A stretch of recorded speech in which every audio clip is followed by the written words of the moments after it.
जय हिंद सभी को। आज आपसे कुछ हम विशेष बात करने वाले हैं जिसमें हम आपको बताएंगे कि एसएससी का आखिर पूरा काला सच क्या है एसएससी कांस्टेबल जीडी 2018 को लेकर के, और यही काला पन्ना 2021 वाले वैकेंसी में भी खुलेगा।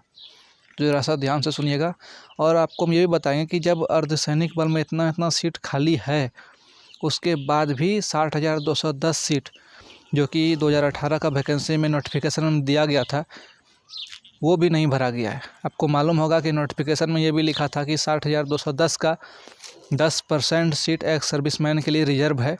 अगर एक्स सर्विसमैन वाले नहीं मिलेंगे तो इसको अदर कैंडिडेट को डाल दिया जाएगा, चाहे वो नक्सल बॉर्डर डिस्ट्रिक्ट जिस कैटेगरी में हो उस प्रकार से उसको सीट बांट दिया जाएगा।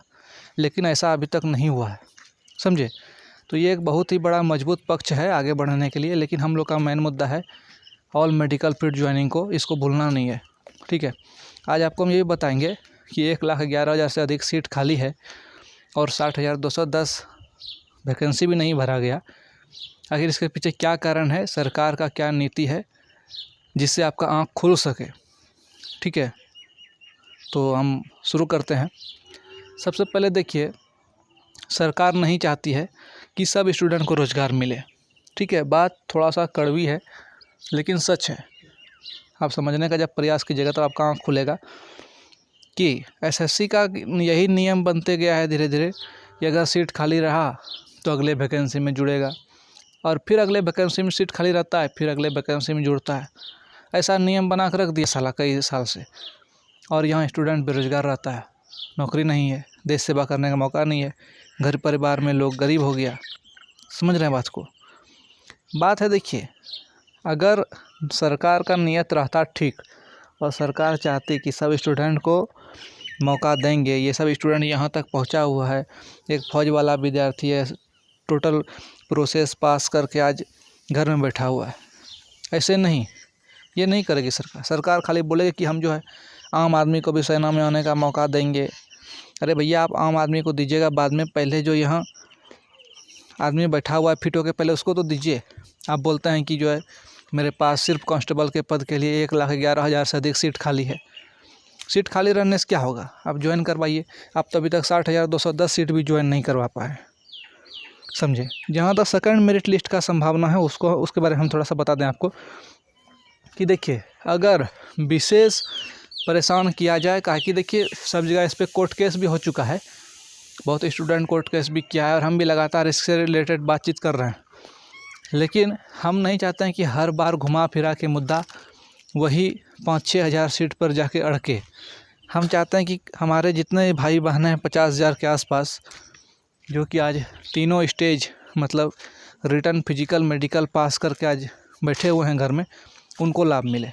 समझ रहे हैं बात को। सबसे पहले ये समझिए कि जितना भी ट्रेनिंग सेंटर है सब जगह सीट नहीं भरा गया है।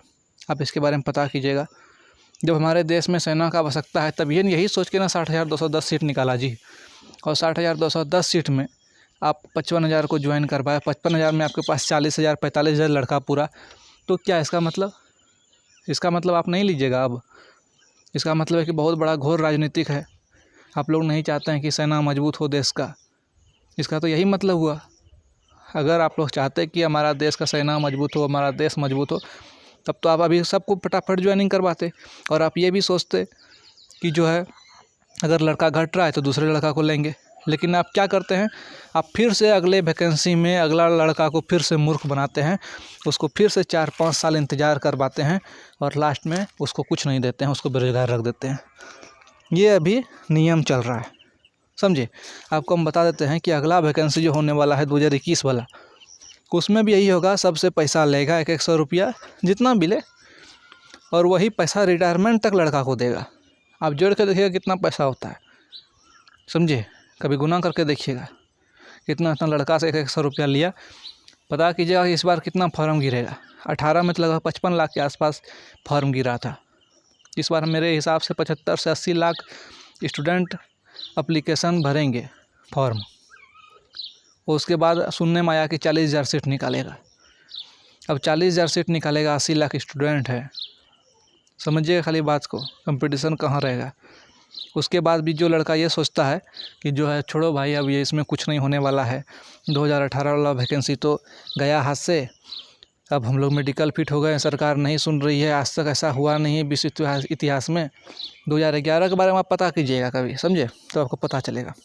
आप लोग जानकारी रखते नहीं इधर उधर का, खाली 1-2 विद्यार्थी को डिमोटिवेट कर देते हैं कमेंट में लिख के कि कुछ नहीं होगा।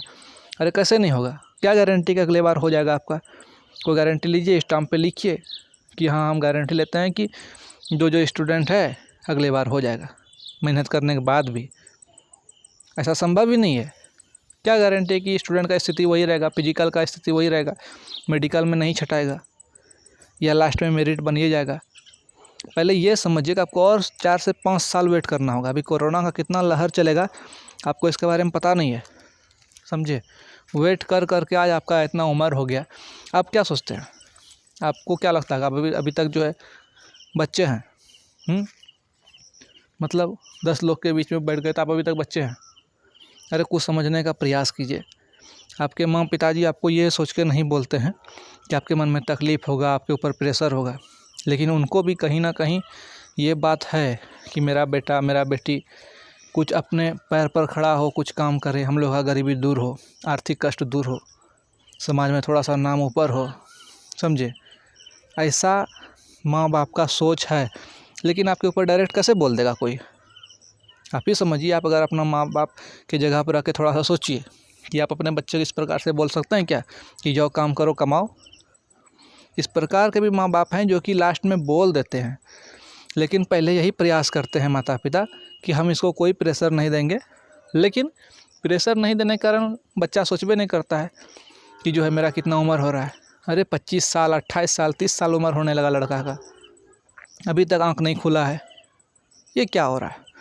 अरे भाई, आप अगर ये सोचते हैं कि ठीक है हम अगले वैकेंसी में नौकरी ले लेंगे, तो आप सरकार का भी नियत नहीं जाने हैं। आप सरकार का नियत जानिए, आपको पता लगेगा कि सरकार का यही नियम है और यही नीति बना कर रखी है सरकार की, हर बार पैसा लेंगे।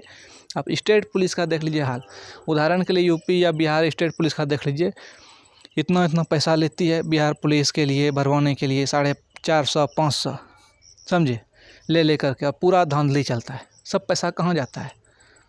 साल में 2-3 तो लगातार वैकेंसी निकाल देता है स्टेट पुलिस वाला, कहाँ जाता है पैसा? कितना को ज्वाइनिंग देता है, कितना धांधली चलता है, आप देखते होंगे पेपर आउट हो जाता है। सब जगह सेटिंग है, इस प्रकार से नौकरी नहीं ले पाइएगा, गारंटी है। कितनों मेहनत कीजिएगा ना, कितनों मेहनत आप कीजिएगा, दिन रात पढ़िएगा, और लास्ट में आपको पता चलेगा कि आपका मेरिट नहीं बना, या ये भी पता चलेगा कि आप मेडिकल में फिट नहीं हो पाए, जो आदमी पैसा दिया वो फिट हो गया। ऐसा होता है कि नहीं? हम अगर गलत बोल रहे हैं तो आप बताइए। ये बहुत बड़ा खुलासा वाला बात है, ये सब कोई नहीं कर सकता ये बात जो भी हम कर रहे हैं, समझे। और एक बात बताते हैं, अगर आपके मन में ऐसा है कि आप नौकरी ले लीजिएगा अपने दम पे, तो हो सकता है कि आप ले लें, हम भी चाहते हैं कि भगवान करे आप ले लें नौकरी। लेकिन अब जो ये कंपटीशन का ज़माना है, इसमें बहुत दिक्कत है। आप पूछेगा कि आपका क्या कहना है? अरे मेरा क्या कहना रहेगा, 50,000 कैंडिडेट का यही कहना है कि हम सभी दिल्ली चलें, लॉकडाउन के बाद भूख हड़ताल करें, और हमारा जो मांग है कि हमारा एज ख़त्म हो गया, हमको देश सेवा करने का मौका मिलना चाहिए, हम लोग यहाँ तक फिट होकर आए हैं, आपके सेना में इतना सीट खाली है और हम लोग को घर में बैठा दिया जा रहा है। इसका मतलब है कि आप लोग देश मजबूत करना नहीं चाहते हैं, आप लोग चाहते हैं कि दुश्मन हमला करे। ये तो कोई चपरासी भर्ती आप नहीं कर रहे हैं, ये तो नेशनल सिक्योरिटी का मुद्दा है।